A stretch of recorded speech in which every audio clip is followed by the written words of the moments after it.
Secunderabad cantonment board పరిధిలోని స్థానిక classic gardens లో cantonment board nominated member Banuka Narmada Mallikarjuna ఆధ్వర్యంలో ఎస్ఐఆర్ మీద సమావేశం నిర్వహించారు. నియోజకవర్గ పరిధిలో 231 మంది బూత్ కమిటీ అధ్యక్షులతో బీజేపీ సీనియర్ నాయకులు తాజా మాజీ వార్డ్ అధ్యక్షులతో ఈ కార్యక్రమం జరిగింది. ఈ కార్యక్రమానికి ముఖ్య అతిథిగా పార్లమెంట్ సభ్యులు ఈటెల రాజేందర్, రాష్ట్ర బీజేపీ సీనియర్ నాయకులు మాజీ మంత్రి మర్రి శశిధర్ రెడ్డి హాజరై మాట్లాడారు.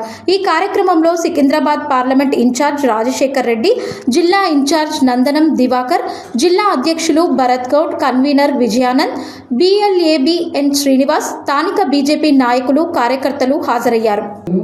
ఇక్కడ కూడా పార్టీ బొడుదలా గెలుస్తారా కి బెంగాల్ ఇక్కడ బీజేపీ బెంగాల్ గడ్డ మీద 207 సీట్లు గెలిచి ఇవాళ వేరే జెండా కాబడుతున్నాడు.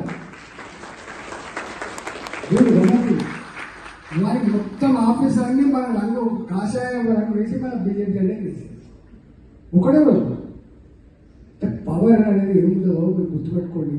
ఎన్నాళ్ళని కష్టపడితే ఇట్లా ఏంది మన బాధ, ఏంది దీన్ని వెళ్తుందా లేదా